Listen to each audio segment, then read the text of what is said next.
Coming up next on Adventurer, the man upon which the movie Searching for Bobby Fischer was based. Don't go away. Clash, James Clash. Welcome to Adventurer, the show with guests who truly push their lives to the limits. No talking heads here, just the real deals. I'm your host, Jim Clash. Josh Waitzkin was just a teenager when the popular 1993 movie Searching for Bobby Fischer was made about his life as a chess champion. Today, Waitzkin is all grown up and has maneuvered from chess master to master of martial arts. Welcome, Josh. Thanks, Jim. It's a real honor to have you on. Great to be here, man. I remember Searching for Bobby Fischer, 1993. What was it like to have a movie made about your life? Well, it's always bizarre, having a movie made about your life. And to be honest with you, I saw the differences more than the similarities. The first time I saw the movie, I didn't like it. Because all I could see were the little changes. Like what?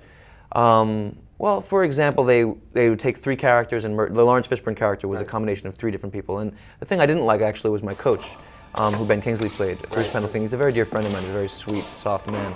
And they portrayed him as a much more harsh individual. And I've actually had a lot of coaches like that. So thematically, in rhythm with my life, it was very true. But I felt badly about the portrayal of Bruce. So, initially I focused on all the differences from my life, and then over time I was able to see the film as a work of art separate from my life, and I could appreciate it. Well, you were at the top of your game there, and now you've moved into martial arts, and you're nearing the top of your game in a couple of different areas. Tell us what you did and now what you're doing in martial arts.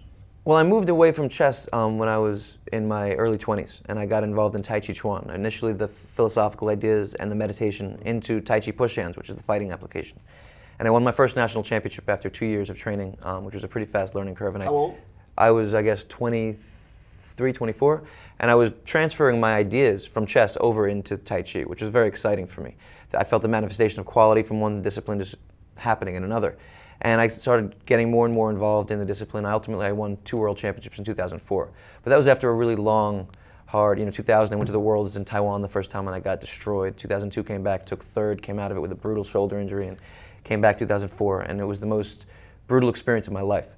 And actually, after winning that tournament, the Worlds, I decided to be a beginner again. So I started training in a new art, Brazilian Jiu-Jitsu, which is all ground fighting. That was all stand-up fighting, the Tai Chi. And I'm training right now for the 2011 World Championships, my third discipline. So. And you're all of what, 31 years old? Yeah, 31.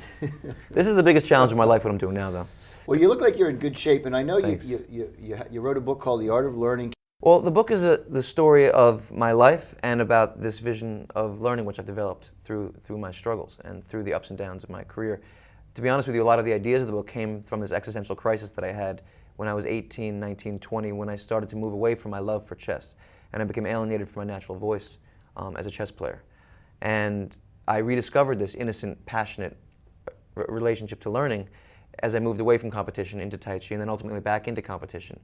And I've actually just opened up an educational nonprofit foundation, which I'm very passionate about, called the JW Foundation. I'm working with a lot of school systems and gifted organizations and urban youth groups, trying to liberate kids in the learning process. And that's what my passion is right now, is for education. And I fell into a lot of pitfalls towards the end of my chess career. I mean, I can imagine. I mean, you're such a young guy, and didn't you draw with Garry Kasparov once? Yeah. How old were you? I was 11. Yeah. I mean, the pressure on you must have been immense. Just your own pressure on yourself for what you're going to do in the rest of your life, and everybody else. All kids have immense pressure right now. We've got them taking these standardized tests, these constant judgment, and we're all fitting into this mold. I mean, you see this in the academic world right now, where kids aren't encouraged to listen to their own natural voice, not expressing themselves, and that's really what happened to me. I was this creative, aggressive chess player. My strength lay in creating total chaos on the chessboard and finding hidden harmonies, navigating my way through the stormy conditions. Then I had a coach who urged me to play in the opposite style, this cold, prophylactic, conservative style, which wasn't true to me. And it put me into crisis, and it separated me from my internal compass, which, to be honest with you, made it difficult for me to navigate a lot of the pressures that came with the film and being at the top of the world and of the chess world. And so that disconnect I see in a lot of students who I work with in classrooms and teachers who I train, and parents, I think, have to really struggle to help kids stay connected to what they're doing. Again, chess champion and author of The Art of Learning, Josh Waitzkin. I'm Forbes Adventurer Jim Clash. To read my column, pick up Forbes magazine or click on Forbes.com/adventurer. And thanks for watching the Forbes.com video network. Clash, James Clash.